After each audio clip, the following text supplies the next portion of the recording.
ভাই আর বোন লেখাপড়া করছে, মা রান্না করছে। ছেলে বলল মা আমার লেখাপড়া শেষ, আমি যাই। আর মা তখন বলল আচ্ছা ঠিক আছে বাবা যা। ছেলে খুশি মনে মাঠে খেলতে গেল। আর তখন বললো আমাকে খেলতে নাও। আর ছেলে বলল আর যা গরিব, তোর ফুটবল নেই, তোকে কি খেলতে নিব। ছেলেটা কান্না করলো, কান্না করতে করতে বাসায় যাচ্ছে। আর মা বলল বাবা কি হয়েছে। বোন বলল ভাই কি হয়েছে। আর বলল মা গরিব বলে ফুটবল নাই, মাঠে খেলতে আমাকে নিল না। এভাবেই কথা বলছিল। আর মা বলল বাবা গরিব আমরা, ফুটবল দিয়ে কেনার মতো সামর্থ্য নাই, আমি বুঝি না, আমাকে ফুটবল কিনে দিতে হবে। কান্না করছে। ভাই কান্না করিস না, আমি ব্যবস্থা করছি। আর বোনের একটা ব্যাংক ছিল টাকা জমানো। আর তখন নিয়ে যাচ্ছে ভাই আয় আমার সাথে। মা বলল আরে মা কি করছিস, এটা তোর জমানো টাকা, থাক আগে ভাইয়াকে বল কিনে দেই। আরে তুই স্কুল ফি দিবি কি দিয়া, এভাবে কথা বলছে। আর মেয়ে বললো মা পরে দেখা যাবে। আর তখন এই কথা বললো। আর বলে তখন আচ্ছা ঠিক আছে। আর তখন বেনটা ভেঙে ফেললো। আর ভেঙে যে টাকা ছিল টাকাগুলো একত্র করে ভাই যা বল কিনে নিয়া। আর এদিকে ফুটবল খেলা ফাইনাল হচ্ছিল, ফাইনাল টিম খেলছিল অন্য দলে। আর তখন তারা টস করে ডিসাইড করে নিল। আর ছেলে বললো আরে আমি ফুটবল নিয়েছি, নতুন ফুটবল, আমার সাথে খেলবা, এভাবে কথা বললো। আরে আয় আয় চালু আয়। আর তখন ফুটবল দিল। আর তখন তারা আলাদা খেলা শুরু করলো। এদিকে বাড়িওয়ালা বললো আরে 2 মাসের ভাড়া আছে, ভাড়া দাও না কেন। আর বললো আমাকে 2 দিন সময় দেন, ভাড়া দিচ্ছি। আরে কি এর 2 দিন, খালি 2 দিন বলেন। আচ্ছা ঠিক আছে 2 দিন পরে আসছি, ভাড়া না দিলে কিন্তু চলে যেতে হবে। আর তখন মা বললো মা তুই টাকাটা দিলি, ঘর ভাড়া কীভাবে দিব, এভাবে কথা বলছে। আর এদিকে এই ম্যাচটা হেরে যাচ্ছে, এই ভাইটা শুধু বলছে হেরে যাচ্ছি আমি। আর ভাইটা আফসোস করছে।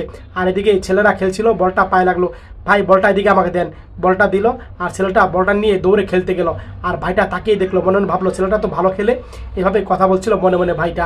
আর তখন এদিকে এই ভাইয়ের ম্যাচটা হেরে যাচ্ছিল এক পর্যায়ে, বারবার গোল খাচ্ছে। আর কি করি কিছু বুঝতেছি না। আর এদিকে ছেলে খেলা দেখলো, ছেলেকে আমার টিমে নেই তাহলে ভালো হবে। আর তখন বললো এই ছেলে দাঁড়াও, কি হয়েছে, তুমি আমার টিমে খেলা খেলো, আমি হেরে যাচ্ছি, এইভাবে কথা বললো, আসো চলো। আর তখন তার টিমের একজন খেলোয়াড়কে ডাক দিল। আর বললো এই ছেলেকে খেলতে নাও, ছেলে ভালো খেলে, তাহলে টিমটা জিতা যাবে। আচ্ছা ঠিক আছে স্যার, এই কথা বলে ছেলেকে নামিয়ে দিল, তুমি উপরে খেলবা। আর ছেলে ড্রেস পরে তখন নামার শুরু করলো মাঠে। নেমেই ছেলে ধুমধারাক্কা একটা গোল দিয়ে ফেললো। আর এক পর্যায়ে ছেলেকে বল দিল কিক করে, তখনও গোল দিল।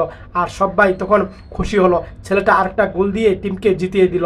এক পর্যায়ে তখন বললো বাহ খুব সুন্দর খেলেছ, এই নাও তোমাকে কিছু টাকা দিলাম, এই টাকা নাও।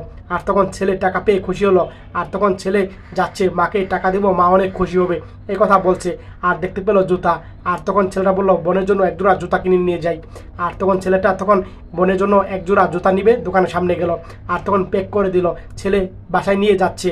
আর মা বাবা ডাকলো, মা দেখো, আরে কি বলছো, বাড়িওয়ালা আসছিল ঘর ভাড়া নিতে, ঘর থেকে বের করে দিবে, তুমি তো টাকা সব নিয়ে গেছো। ছেলেকে এইভাবে কথা বলছিল মা। আর বললো আরে মা চিন্তা করো না, এই দেখো আমি কত টাকা এনেছি। আরে টাকা, এত টাকা কোথায় থেকে পালি বাবা। আরে মা ওই যে আমি খেলছি না, খেলে টিম জিতেছি, সেখান থেকে আমাকে টাকা দিয়েছে, বোন নে। আর বোন জুতা পেয়ে খুশি হলো। আর